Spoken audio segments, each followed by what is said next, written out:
Samson and Delilah is a painting by the Flemish Baroque artist Peter Paul Rubens in the National Gallery, and he painted it between 1609 and 1610. It shows Delilah sitting up in her bed with the very muscular Samson sleeping on her lap. Samson is almost naked, only wearing an animal skin, probably from the lion that he killed with his bare hands. Delilah is wearing a white dress with a red satin cloak and has her breasts exposed. The scene is situated in a well-decorated room with an expensive woven carpet on the bottom right and a statue of Venus and Cupid in the background. It shows the scene of how the mighty Samson is about to lose his immense strength as described in the book of Judges. Samson was a judge of the Israelites and received an immense strength from God to fight his enemies. The only condition to not lose his strength was that he could not cut his hair. He used his strength repeatedly to torment the Philistines, who were the arch-enemy of the Israelites. However, as described in Judges 16, one day he falls in love with the Philistine girl Delilah, whom we see here. The Philistines bribe Delilah to help them capture Samson. Delilah asks Samson multiple times what the secret of his strength is, such that the Philistines can get rid of it.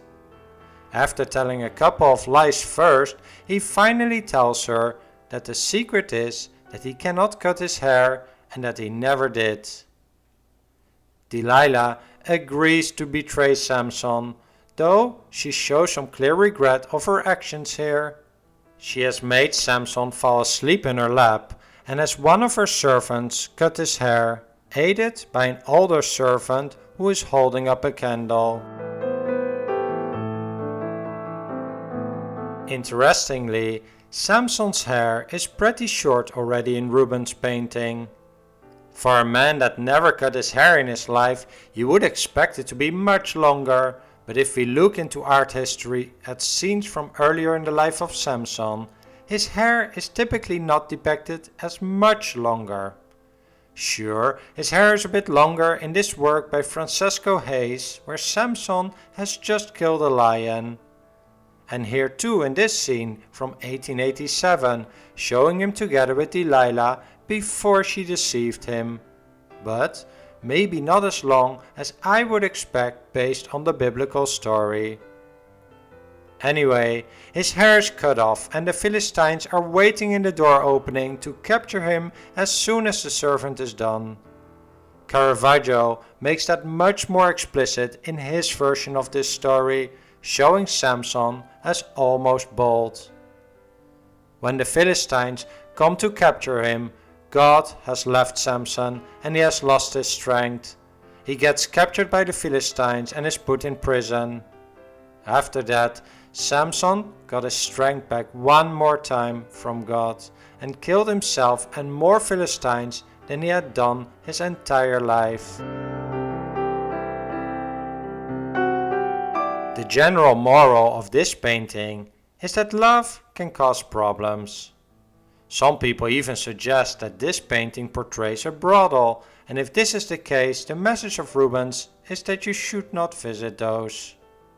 The crossed hands of the man cutting the hair of Samson symbolize betrayal, and the statue of Venus and Cupid in the background shows that the mouth of Cupid is covered by a cloth, such that he cannot speak.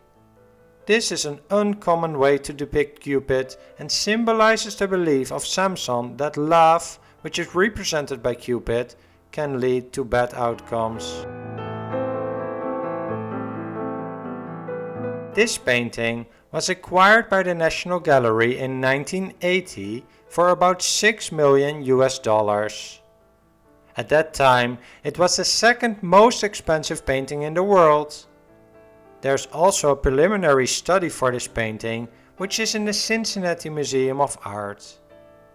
And then one more thing.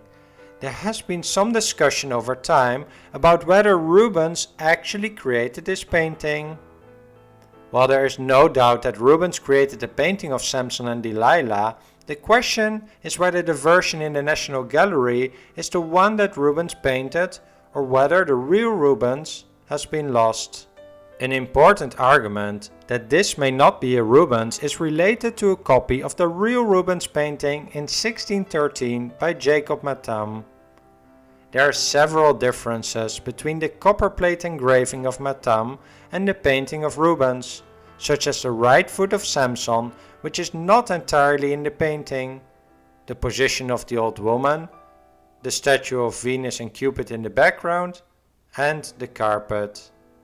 The main argument that this painting is not by Rubens is that the copy by Matham is more in line with the other paintings of Rubens than the painting in the National Gallery. However, the general consensus today is that this is a real Rubens. Well, I hope you enjoyed this discussion. If you are a fan of the work of Peter Paul Rubens, you may want to check out a couple of other videos on this channel about his work. One is about Daniel in the lion's den, and the other one is The Head of Medusa, a pretty intriguing work in collaboration with Frans Snijders.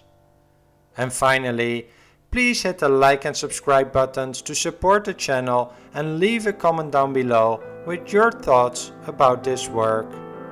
Thanks for watching.